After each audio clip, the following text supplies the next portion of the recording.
So hi everyone, welcome back to my channel. आपको पता है मेरे एग्ज़ाम्स चल रहे हैं, बल्कि सबके चल रहे हैं, और मैंने बहुत दिनों से वीडियो नहीं डाला है। And I am thinking to now put educational videos. ऐसे डालूँगी मैं, लाइक सबको अच्छा भी लगेगा। और इग्नोर दिस हाँ, तो बेसिकली हम पढ़ेंगे आज ग्रामर। यूजली मैं वो खुद को मतलब प्रिपेयर करने के लिए I just record the video on this.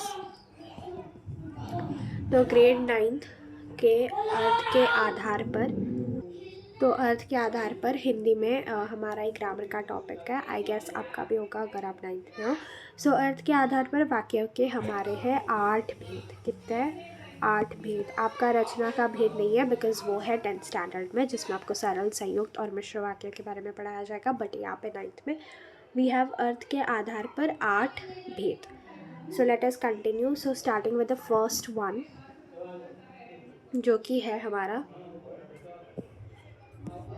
क्या हो रहा है, जो कि फर्स्ट वाला है हमारा विधानवाचक वाक्य। ये हमारा सबसे पहला है विधानवाचक। Ignore the handwriting guys, because ये एक टैब में कर रही हूँ मैं। So anyways, never mind. So विधानवाचक वाक्य में क्या होता है? जिस वाक्य द्वारा किसी काम के सामान्य रूप से होने के बारे में हमें बताया जाए, उसे विधानवाचक वाक्य कहते हैं। जैसे आज बारिश हो रही है, मुझे घर जाना है, मेरा नाम आद्याशा है, आकाश में तारे चमक रहे हैं। तो ऐसा कुछ लाइक वो मेरी सहेली है। तो सारे नॉर्मल सेंटेंसेस और असर्टिव सेंटेंसेस। तो मैं क्या बोलूँ कि असर्टिव इंग्लिश में थोड़ा गलत है, तो ये क्या होता है, ईजी होता है। असर्टिव सेंटेंसेस सारे हमारे आते हैं विधानवाचक में। सेकंड है हमारा निषेधवाचक वाक्य। ये सबसे इजी टॉपिक है ग्रामर में और स्कोरिंग टॉपिक भी है। तो यहाँ पे निषेध, तो न मतलब यहाँ पे यूजली न वाले सेंटेंसेस, मतलब ना के बराबर सेंटेंसेस आते हैं। जैसे कि जिन वाक्यों में किसी काम के न होने का बोध हो, उसे हम निषेधवाचक वाक्य कहते हैं। जैसे निशांत मेरे पास नहीं आया, आज कृतिका नहीं खेलेगी, हम फिल्म देखने नहीं गए। ऐसे ऐसे निषेधवाचक। मैंने कल एग्ज़ाम और मैंने कल अपना परीक्षा नहीं दिया था।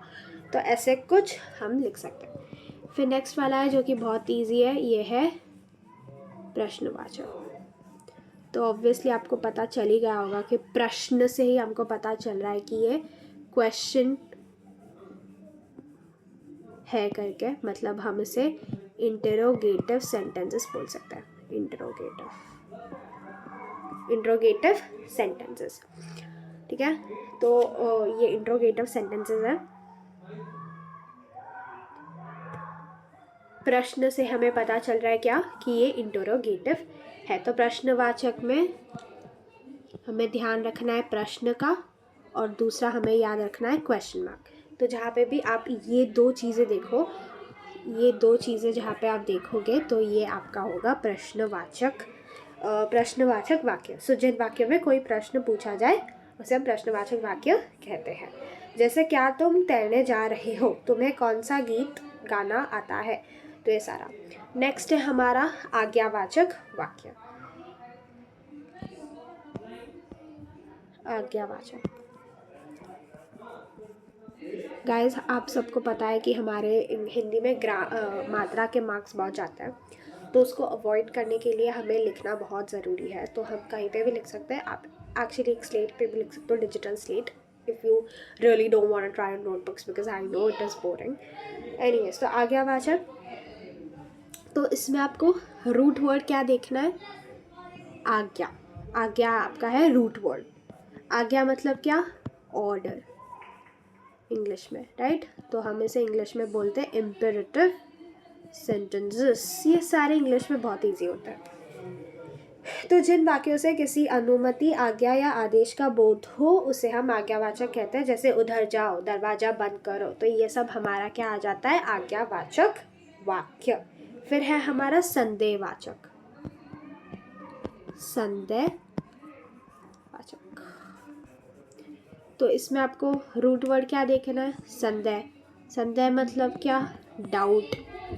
ठीक है। तो जिसमें आपको शक होता हो सेंटेंसेस में, तो आपके वर्ड्स क्या होता है, यूजुअली क्या इंक्लूड होता है, शायद, ठीक है,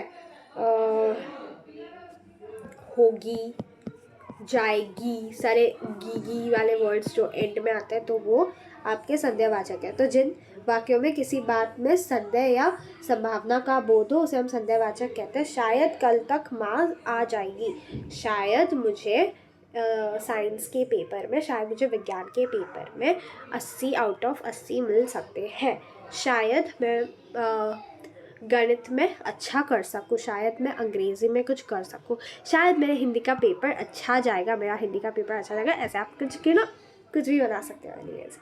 ठीक है, फिर है हमारा संकेतवाचक। मैं ये शॉर्ट तो बनाना चाहती थी वीडियो, लेकिन कोई नहीं, मुझे मज़ा आ रहा है, बाय एनी चांस आपको आ रहा है तो ग्रेट। संकेतवाचक, आई नो आपको नहीं आ रहा है, बट एनीवेज, संकेत मतलब इंटेंशंस हो, ओके, इंटेंशंस, इंडिकेशंस भी लिख सकते हैं, इंटेंशंस में भी इतना अच्छा नहीं रहेगा, ओके। एनीवेज, तो संकेतवाचक, तो जिस वाक्य में कार्य का होना या किसी स्थिति पर निर्भर हो उसे हम संकेतवाचक कहते हैं। जैसे यदि तुम जाओगी तो मैं भी चलूँगी, अगर तुम हिस्सा लोगी तो मैं भी लूँगी, है ना। फिर है हमारा विस्मयावाचक।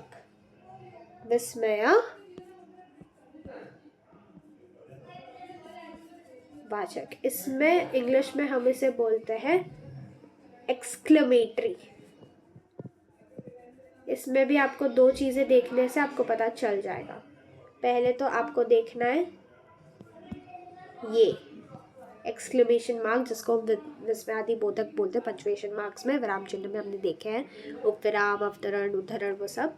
तो इसमें हमारे पास ये भी है जो कि हम विस्मयादि बोधक बोलते हैं, ये। और आपको हर्ष, शोक, ये सारे टोन्स आपको वाक्य में ढूंढने हैं। बिकॉज और एक भी टाइप होता है जिसको हम ऑप्टेटिव बोलते हैं, लेकिन वो इंग्लिश में है।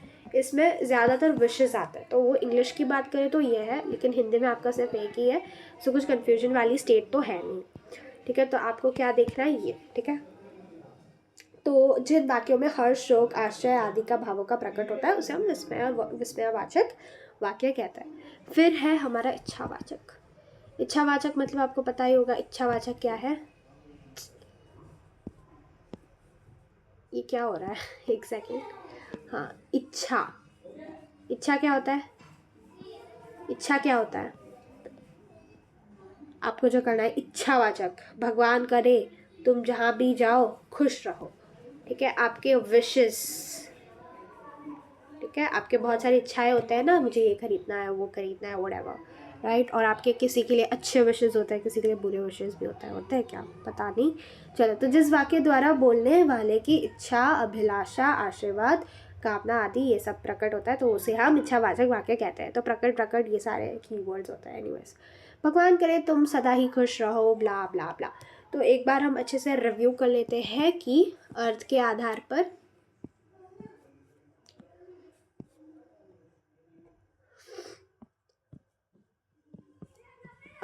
आधार पर हमारे हैं 8 भेद। क्या क्या है वो? विधानवाचक, निषेधवाचक, प्रश्नवाचक, आज्ञावाचक, संदेहवाचक, संकेतवाचक, विस्मयवाचक और इच्छावाचक। आपके इसमें क्वेश्चंस ऐसे बन सकते हैं कि बेसिकली मैंने जितना एनालिसिस किया है पास्ट ईयर पेपर्स का और मैंने सीनियर्स को पूछे, तो आपको ऐसे बन सकता है कि विधानवाचक को आप कन्वर्ट कीजिए निषेधवाचक को, ऐसे टाइप के।